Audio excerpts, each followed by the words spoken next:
Welcome back to Plague Scythe Studios, everyone. Ryan here, and on today's quite literally on the ground edition of Soundcheck, I'm taking a look at the AmpClamp WT Pro mic mount system and accompanying AB609 adapter. You might be thinking, how the hell do you sound check a piece of metal and plastic? Well, obviously, this doesn't make a sound, but the effect this has on your recorded guitar tone is perhaps more important than the settings of your tone stack, or in this case, the graphic EQ, because as probably many of you know, depending on whether you have, say, a run-of-the-mill SM57 microphone placed right on the dust cap, or say more towards the edge of the speaker if you have it way back here versus close mic'd, you get a very different sound, whether we're talking about the real microphone and speaker combination or even static impulse responses. And so microphone position is hugely important, not only for recorded applications, but especially for live applications. Of course, I generally, for all but some specialized venues, I think digital modeling is the way to go for convenience and setup time and all that good stuff. But there are still plenty of use cases, and especially if you're a real professional, that can justify taking either a full or half stack or even a combo amplifier, where you would still want to mic up your amp. And let's be honest here, as OCD as some of us are about our guitar tone, do you really want to entrust this final crucial step in your bass signal chain to someone working front of house that probably doesn't give two shits about your band or especially your guitar tone? Because I wouldn't.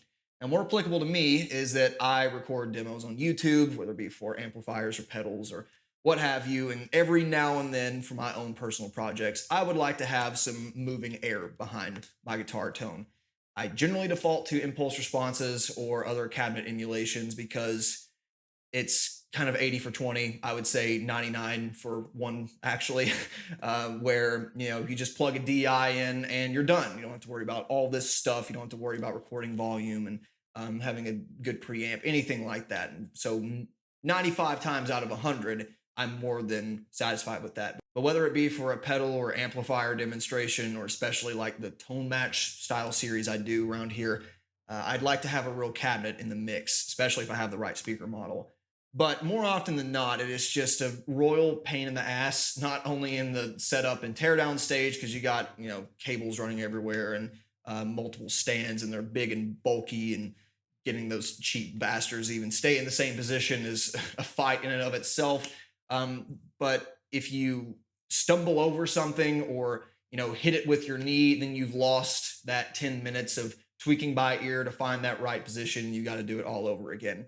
So repeatability is also a huge concern to me, not only so you can kind of compare different videos and get a general idea, but also for pure convenience's sake. So that's where something like the AmpClamp WT Pro comes in handy. Now, if you take a gander at your favorite gear retailer, you'll probably see most big brands out there have some kind of solution to this problem, whether it kind of snaps on to the front and the rear of the cabinet at the same time through some elastic or screw-driven mechanism. Sometimes I'll go this way with it if you have a big enough bezel thing here.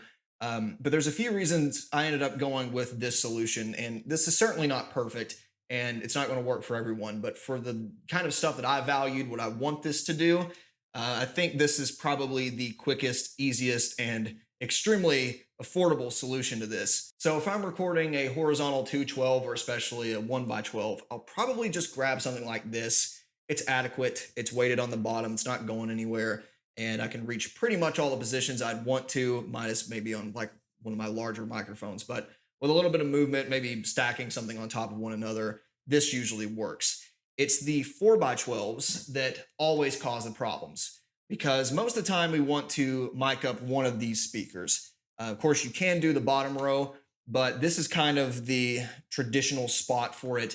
This is kind of what gives it that different sound compared to something that's just flat on the floor. You've got bleed from the other speakers. You've got this different angle, and that's just the 4x12 sound. So if I want to record this beforehand, pretty much always had to drag out the microphone stand. And again, it goes back to those repeatability and setup time problems. Now, this is basically how I remove a microphone stand.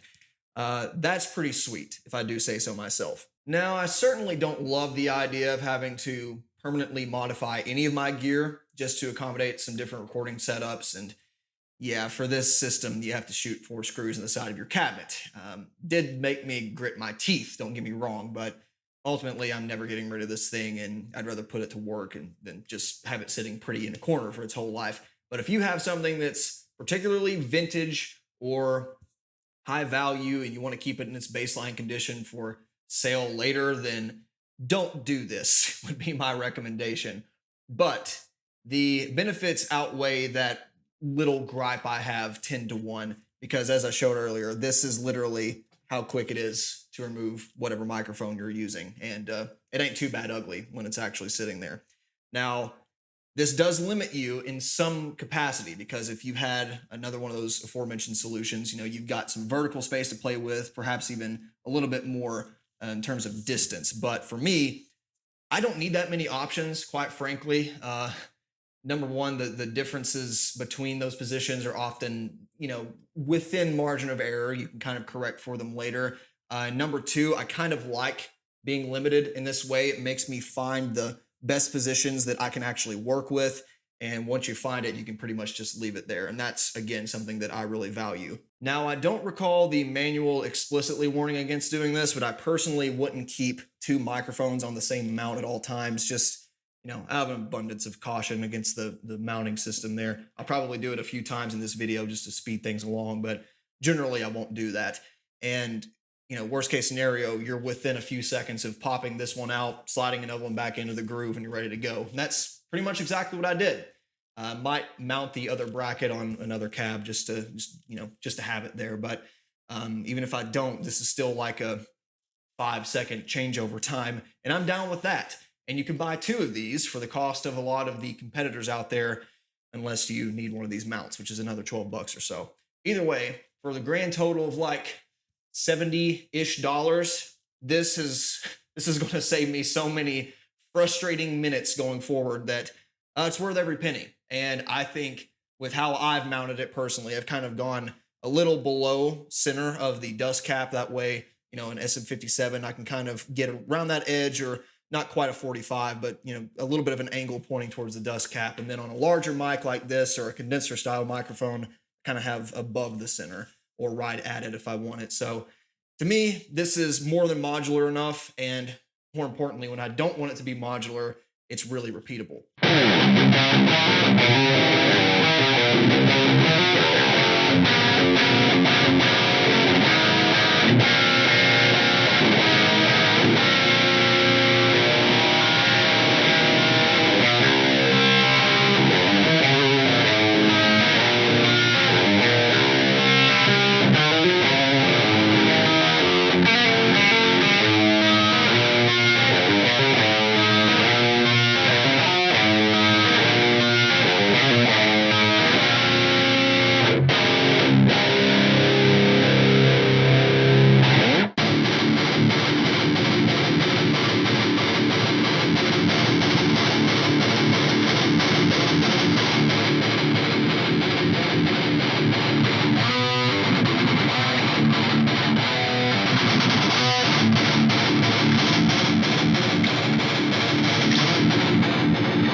will be doing with the AmpClamp anyway, I'm extremely satisfied. It's minimalist, it's out of the way, it's not on the floor taking up space, it's easy to change out and set up, and I can get good sounds out of it, more importantly. So if you fall into one of, I'd say, two major categories, I can highly recommend this if you don't mind, again, modifying your cabinet. Number one, if you're like me and you just need to mic up something every now and then and you need to get a consistent sound, but you don't want to spend more on stands than you have in the microphones, then this is a good option to consider. Or if you play out in venues a lot that require a mic'd up speaker cab, then this can provide a little more consistency, peace of mind, if you will, than dangling an E906 in front of your speaker cab, which can sound great, don't get me wrong, but I prefer to have some hardware to solve that issue. So I really like it. It's not exactly a glorious piece of gear. It's not, it's a bit of an unsung hero in that way, but it's one of those links in the chain that if you break, you can kind of undo the rest of all your hard work. So check it out. Let me know what you're using down below. Any other questions or comments, again, leave them there. And thank you so much for watching. We'll see you next time. Bye.